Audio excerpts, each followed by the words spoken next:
엔터테인먼트 업계가 또다시 내용에 휩싸였습니다. 국내 최대 기획사 하이브와 그룹 뉴진스가 소속된 자회사 어도어가 그 주인공인데요.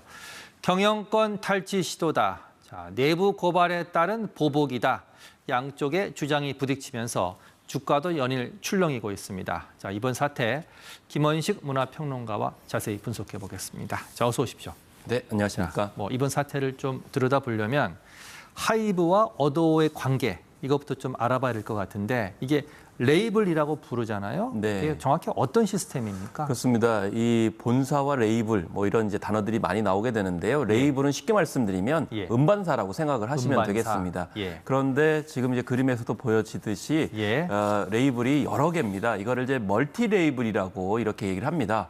그래서 어도어 같은 경우 그 하나에 이제 속하게 있고요. 그래서 영입을 하거나 인수합병하거나 자체 육성을 해서 빅히트처럼 이제 이렇게 구성하기도 하는데 이것을 하는 이유는 음악적 다양성 때문입니다. 그래서 JYP가 2018년에 시작한 이래 지금 SM에 이르기까지 하나의 트렌드를 이루고 있고 전형적인 모델로 보여주고 있는데 중요한 건 이렇게 많아지다 보니까 결국 K-팝의 위상 증가에 따라 가지고 이제 어떻게 보면 그 힘이 굉장히 커지는 그런 상황이 돼버렸기 때문에 이런 문제가 불거지고 있는 것 아닌가 이렇게 볼 수도 있겠습니다. 지금 앞에 그래픽을 잠깐 다시 한번 보여주시겠습니까?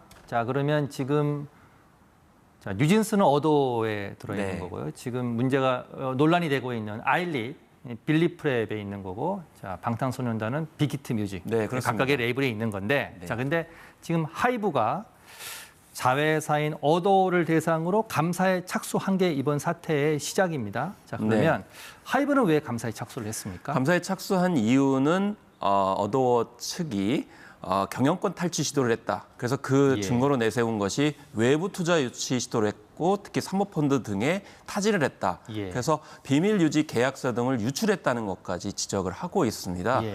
그리고 외부 컨설팅까지 받은 정황까지도 우리가 포착을 했다라면서 감사를 시작했고 동시에 민진 대표를 대표직에서 사임하는 주주총회를 열라 이렇게 동시에 요구하고 있는 상황이 되겠습니다. 그런데 하이브의 주장을 보면 경영권 탈취라는 말이 있습니다. 정황을 확인했다는 건데 사실 어도어의 지분은 하이브가 지분의 80%를 가지고 있는데 이게 경영권 탈취라는 게 논리적으로는 좀 안 맞는 것 같습니다. 본사가 80% 그리고 애초에 알려진 바로는 이제 민희진 씨 측이 20%였는데 이제 구체적으로는 18% 정도 되거든요. 그럼 왜 경영권 시효를 어떻게 할 거냐라고 하면은 결과적으로 유력한 그런 투자자에게 하이브의 지분을 매각하도록 유도를 해가지고 결과적으로 과반의 그런 수준으로 만들면서 결국 경영권을 어도어 경영진이 가지려고 했다. 그래서 이 같은 계획을 사모펀드나 증권사 애널리스트 또 투자 전문사 등을 통해서 컨설팅을 했다는 정황을 이제 우리가 증거를 가졌다 이렇게 이제 이야기를 하고 있는 것이죠. 그러니까 감사 결과 그 정황을 확인했다고 지금 하이브 측이 주장을 하고 있는 거 아니겠습니까? 그렇습니다. 예를 들면 노트북에 있었던 어떤 문건들을 구체적으로 보여주면서 이런 증거가 있기 때문에 감사를 청구했고 대표이사직을 해임해야 된다 이렇게 이제 주장을 하고 있는 것이 바로 하이브의 입장이 되겠습니다. 이제 궁금한 건 어도어의 입장인데 어도어는 이렇게 말했습니다. 내부 고발에 의한 보복이다.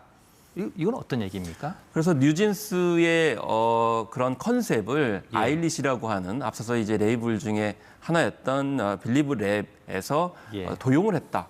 굉장히 스타일이 굉장히 비슷하다라는 부분을 이야기하는데 이거는 민희씨 대표만 이야기하는 것이 아니고 데뷔 전부터 이런 비슷한 유사한 점들은 지적이 된 바가 있습니다. 그래서 문제점을 지적을 하자 보복성으로 이렇게 경영권 탈취 시도를 했다느니 또 대표이사에서 사임을 하라는 이런 압박을 가하고 있다 이렇게 얘기를 하고 있고 그런 점에서 이제 억울함을 호소하는 것이 민희진 씨 대표인데 아까 언급하셨듯이 80대 20%의 지분에서 이걸 인위적으로 조종하는 것이 과연 가능하겠는가라는 부분을 이야기하고 있고 또 뉴진스를 따로 분리해가지고 독립하려 했다라는 것이 또 하이브의 입장이에요. 그런데 이제 민희 씨 쪽 입장은 최근에 50-50 사례가 있었거든요. 그래서 이제 멤버들을 다른 식으로 이제 회유를 해가지고 독립하려고 했던 사례였는데 이게 불발이 됐거든요. 그리고 크게 문제가 됐기 때문에 경각심이 많은 상황입니다. 이런 상황 속에서 과연 뉴진스를 따로 독립하는 것이 가능하겠는가라는 것이 바로 민희진 씨 대표 측의 그런 입장이 되겠습니다. 지금 약간 언급이 되고 있는 것 중에 하이브의 또 다른 자회사에 소속돼 있는 5인조 여성 아이돌 그룹 아일리 이게 이제 뉴진스를 뵙겠다는 거 아니겠습니까?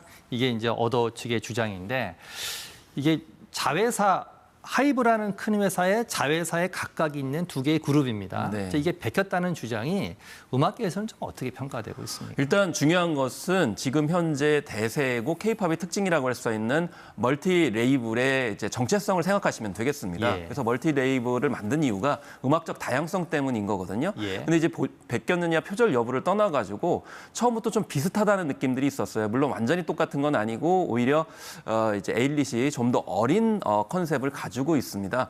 그런데 다양성이 보장되지 않고 비슷한 유형의 컨셉이 이렇게 나왔다 그러면 애초에 멀티 레이블의 취지와는 좀 맞지 않거든요. 예. 그렇기 때문에 멀티 레이블을 제대로 지금 운영하고 있는 것인가라는 점을 좀 따져봐야 될 필요성도 충분히 있다고 생각을 합니다. 자, 어쨌든 간에 이제 본사와 계열사의 싸움입니다. 그 속에서 뭐 아까 말씀하신 뉴진스 또 아일릿 피해가 커지고 있는데 뉴진스는 지금 컴백이 한 달 정도밖에 남지 않았습니다. 네, 그렇습니다.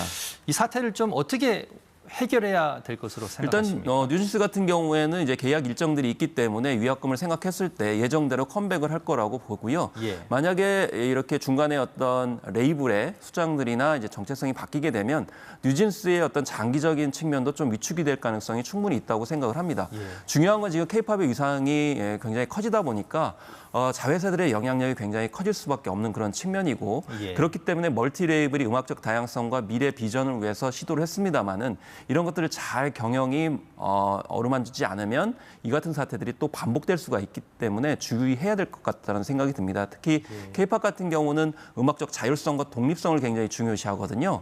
그렇기 때문에 기존의 어떤 기업처럼 모기업과 자회사의 어떤 수직적인 어떤 계열적인 측면이라고 그러면 언제든지 이 같은 위기가 올 수가 있기 때문에 그래서 자율성과 독립성을 어떻게 조율할 것인지 이런 부분들을 잘 이번에 매만지지 않으면 K-팝 전체의 위기 또 우리나라의 어떤 위상 이런 것까지도 영향이 있을 거라고 생각이 듭니다. 예.